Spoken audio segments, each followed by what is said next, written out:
रूस यूक्रेन की जंग में इस समय रूस को न सिर्फ बढ़त मिलती दिख रही है बल्कि नेटो की स्थिति भी खराब होती नजर आ रही है और नेटो खुले तौर पर खुद इसे स्वीकार भी कर रहा है।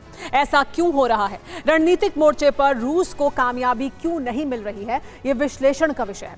लेकिन नेटो का रूस की ताकत को पहचान लेना जंग को एक नई दिशा में मोड़ रहा है। कहने का मतलब यह है कि आने वाले दिनों में यूक्रेन के सिर से मददगारों का साया उठ सकता है। ऐसा क्यों? देखिए वर्ल्ड एक्सक्लूसिव रिपोर्ट। यूक्रेन के नक्शे पर मौजूद लीमन, कुपियांस्क और बाखमुत ऐसे शहरों में शुमार हैं जो जंग में रूस के लिए फायदेमंद साबित हो रहे हैं। इन्हीं शहरों में तैनात रूसी सैनिक यूक्रेन फोर्स को हर मोर्चे पर नाकाम कर रहे हैं।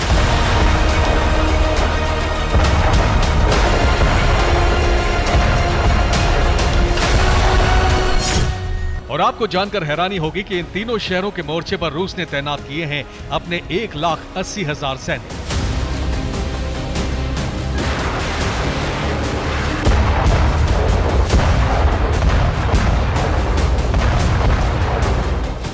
इन्हीं रूसी सैनिकों के बारूदी एक्शन ने जंग में रूस को बढ़त दिलाने में अहम भूमिका निभाई है। इन्हीं सैनिकों की वजह से यूक्रेन भारी नुकसान उठाने को मजबूर है और यही वो सैनिक हैं जिनके एक्शन ने प्रेसिडेंट ज़ेलेंस्की को सरेंडर करने पर मजबूर कर दिया है।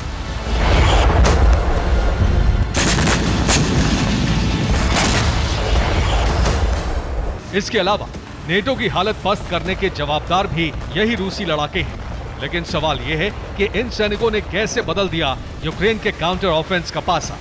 इसे भी समझ लीजिए।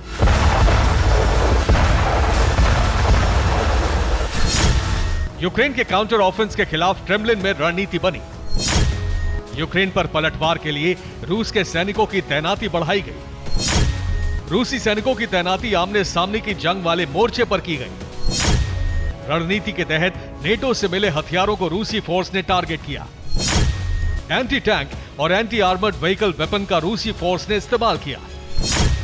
रूसी कार्रवाई में ड्रोन्स और फाइटर जेट से सपोर्ट मिला। नतीजतन कीव की रणनीति नाकाम हुई और यूक्रेनी फोर्स बैकफुट पर आ गई।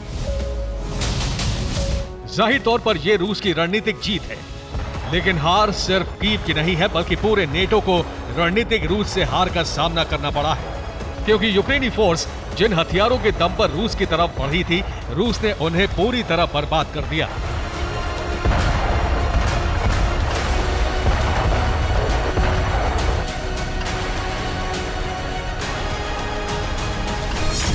काउंटर ऑफेंस पर रूस का पलटवार बहुत भारी पड़ा है और इसमें सबसे ज्यादा नुकसान यूक्रेन के मददगार नाटो देशों को उठाना पड़ा है। सबसे ज्यादा सवाल खड़े हुए हैं जर्मनी और फ्रांस की मदद पर, क्योंकि रूसी फोर्स ने सबसे ज्यादा जर्मन और फ्रांस के टैंक को ही ध्वस्त किया है।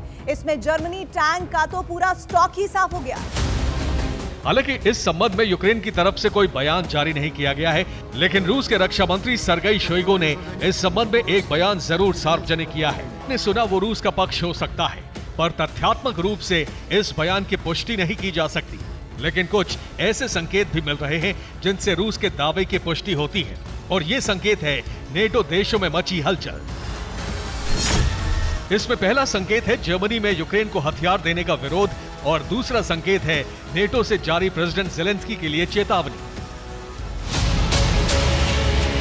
दरअसल यूक्रेन के काउंटर ऑफेंस में हुए नुकसान के बाद जर्मनी में यूक्रेन को हथियार देने का विरोध शुरू हो गया है। जर्मनी के एक अखबार ने भी इस विरोध का जिक्र किया है। हालांकि अखबार ने इस जंग की वजह से वेस्टर्न कंट्रीज पर पड़े गंभीर प्रभाव का विश्लेषण प्रकाशित किया है, लेकिन इसमें आर्थिक से ज्यादा रक्षा तकनीक को हो रहे नुकसान की पूरी स्थिति साफ की गई है। और अखबार की रिपोर्ट में सच्चाई की पुष्टि करती है नेटो की चेतावनी। दरअसल नेटो ने कीव को दी गई मदद पर रिपोर्ट मांगी है। खबर यह है कि नेटो यूक्रेनी फोर्स के एक्शन और नतीजे जानना चाहता है। रूस की क्षमता का आकलन भी यूक्रेन के नजरिए से करना चाहता है, और अगर यूक्रेन नेटो को रिपोर्ट देने में नाकाम रहता है तो मदद बंद हो सकती है।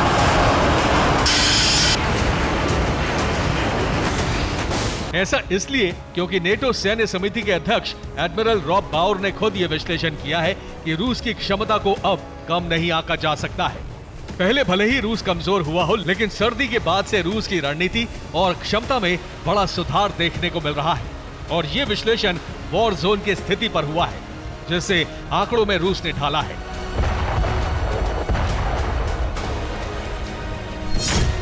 विश्लेषण यह है कि 4 जून के बाद यूक्रेन ने करीब 2500 हथियार खो दिए हैं। इसके अलावा हाइमार्स से किए गए 158 रॉकेट के अटैक रोक दिए हैं। 25 स्टॉर्म शैडो क्रूज मिसाइल को भी नाकाम करने में रूस कामयाब रहा है। वहीं अकेले ज़पोरिज़िया क्षेत्र में करीब 20,000 यूक्रेनी जवानों की मौत हो गई।